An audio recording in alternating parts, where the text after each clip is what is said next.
what you want to do is open up After Effects, and this is sort of what my display looks like. You will see the top view and the active camera.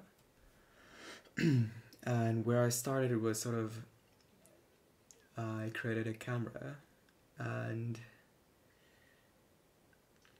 I've turned on the depth of field and I've increased the zoom, and then I've also positioned it as it is at this edge of this black line of the square, meaning that any words that are centered within the canvas, for example, if I highlight this, you would see that this is the text box. This is what it looks like from the top view, and if I then move that downwards, it would kind of like move beyond the camera and it would look like it is gonna fly or float past you, and that was what I wanted to achieve within this video.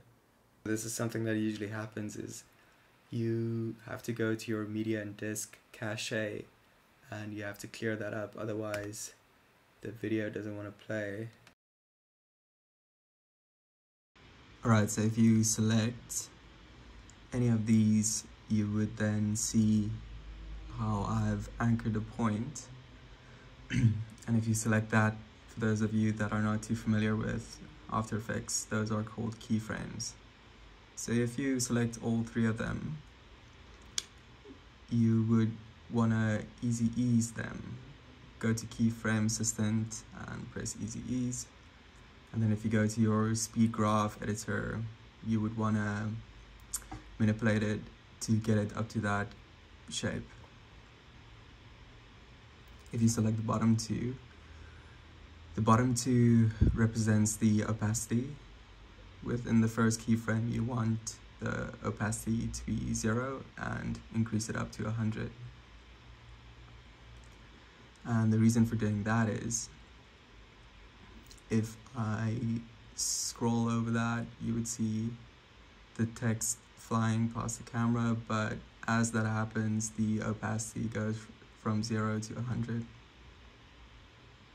After you've created your text, you want to select the 3D option and make the text 3D. And then if you go to add rendering queue, and you would see at the moment it's at alpha ProRes 422, but you actually want to select that to animation, because if you were to leave it on Apple ProRes 422, you won't be able to select alpha plus RGB. You want alpha plus RGB because you want the background to be transparent, and if it's only selected on RGB, you won't be able to do that. Okay, so if you click OK, that should be sorted, knowing that if I now go to rendering queue, it should export with a transparent background. You could send it to your media encoder. The reason why you want to do that is because you want to make a few final changes just to get the file size of it down whilst keeping the quality of the video. So I just tend to select high bitrate, and if you scroll down, you would see your frame size. Just select render at maximum depth. Then you want to go to and select CBR, because if I then manipulate this, you could see how the file size increases and drops quite drastically.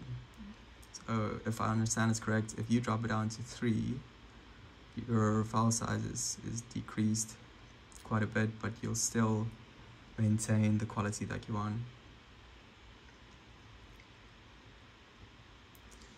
This is the video in Premiere Pro after I've exported that, and then I've overlaid it on the photo. I created a rain screen, and I just changed the opacity a little bit.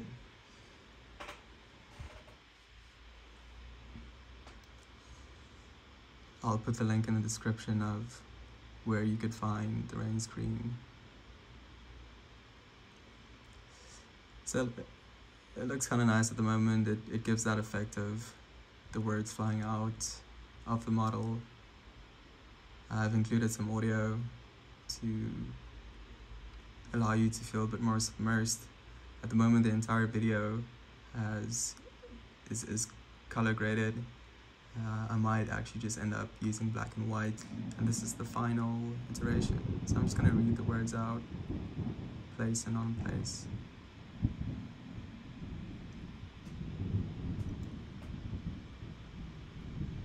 These are two architectural concepts used to better understand the intangible qualities of the project in Cape Coral. The full sense of the word, place, is a space where relationships are self-evident and interrecognition is at a maximum. Okay, so I've just noticed that by doing this, the words are actually too quick. I won't be able to read it, or the reader won't be able to comfortably read it, so I might have to reduce the speed. Hopefully I can do it without using After Effects again. The rain in the background, I feel like is a good effect to it, but it feels like the rain screen does make it a little bit difficult to read the words, so I might just have to take that out as well.